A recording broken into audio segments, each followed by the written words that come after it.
वालेकुम वरहमतुल्लाहि वबरकातुहू। जय हिंद। नाज़रीन, मैं आसिफ अहमद ख़ान, मुख्य संपादक आम खबर। पिछली बारी में हम लोगों ने आपको राशन कार्ड से रिलेटेड जानकारी दी। खुशी हुई कि आपने उस वीडियो को पसंद किया। बहुत सारे कॉल मैसेजेस हमें राशन कार्ड से संबंधित आए हैं। हमने सोचा है कि हम हर बार इसी तरह कुछ स्पेशल प्रोग्राम लेकर आएंगे जो आपके लिए काफ़ी फ़ायदेमंद होंगे। और उसी के साथ में हमने ये भी सोचा है कि आम खबर न्यूज़पेपर की जो हेडलाइंस है, उसका जो लब्बो-लुहाब है, वो आम भाषा में आपको समझाने की हम कोशिश करेंगे। आने वाले हफ्ते से इंशाल्लाह वो चीज़ भी शुरू होंगी। आज का स्पेशल प्रोग्राम जो है, ये वीडियो जो है वो इसलिए है कि ताकि आपको एक बहुत अहम खबर बताई जाए जो कोर्ट की तरफ से आई है। तो साथियों, उस खबर को बताने से पहले मैं आपसे गुजारिश करूंगा कि आप हमारे चैनल को सब्सक्राइब कीजिए, उसे लाइक कीजिए, कमेंट कीजिए और लोगों के साथ में उसे शेयर कीजिए, ताकि जो मालूमात आपको हो चुकी है वो आपके साथियों को भी हो, आपके दोस्तों को भी हो, आपके रिश्तेदारों को भी हो।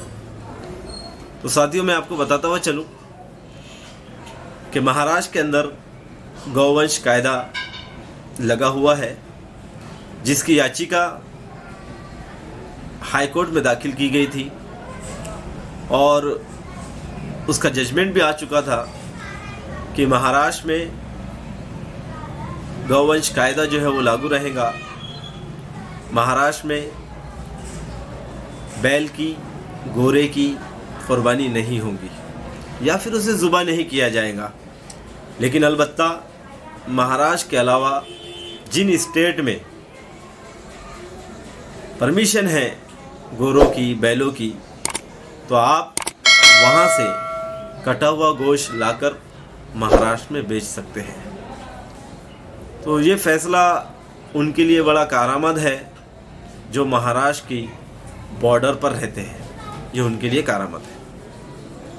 तो फिर हमने ये भी देखा कि बहुत सारे लोग, यानी जैसे ये कायदा है, ये कायदे के बनने से पहले कुछ लोगों ने अपने आप को ही सब कुछ समझ लिया था कि पुलिस का काम भी वो खुद ही कर रहे थे, गाड़ियाँ भी खुद ही रोक रहे थे और ड्राइवरों को, गाड़ी मालकों को खुद ही मार रहे थे। जबकि कोर्ट के अंदर इसका फैसला आना अभी बाकी है, क्योंकि महाराष्ट्र कोर्ट ने, जब हाई कोर्ट ने ये ऑर्डर को निकाला, उसके बाद में याचिकाकर्ता सुप्रीम कोर्ट में गए।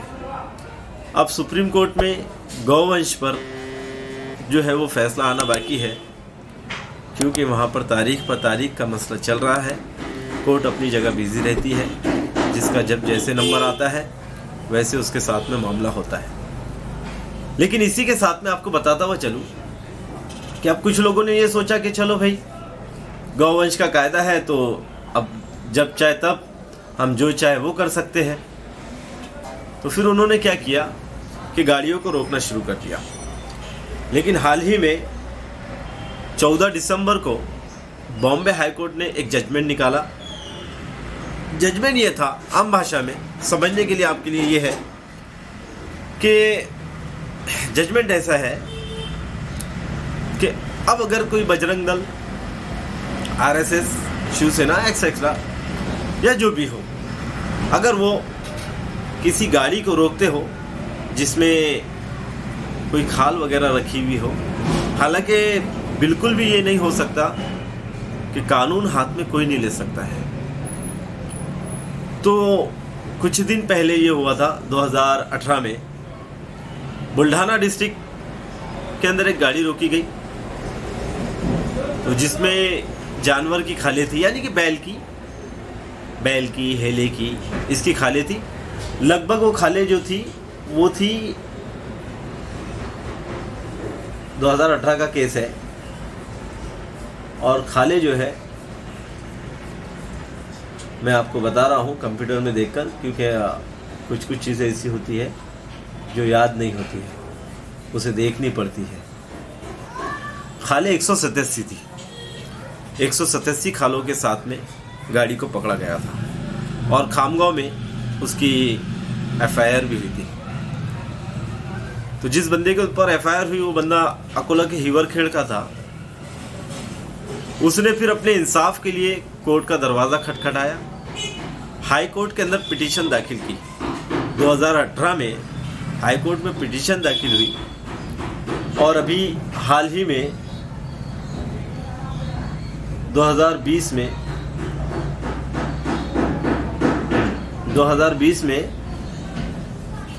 14 दिसंबर 2020 को बॉम्बे हाई कोर्ट की पीठ याचिका नागपुर से फैसला आया है कि आप आपकी गाड़ियों में बैल की खाल, सांड की खाल या गाय की खाल ले जा सकते हैं। इस पर कोई पाबंदी नहीं है।